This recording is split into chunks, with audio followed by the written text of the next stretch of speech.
How to scan a QR code on Rednote. Hey everyone, welcome back to the channel.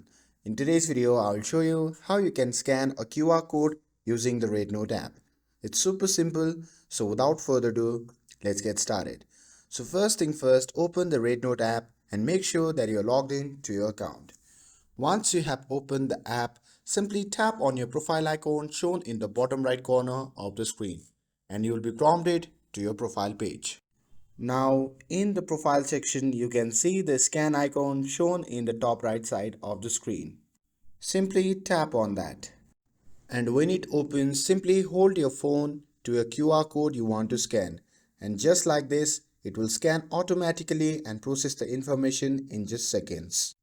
And that's it.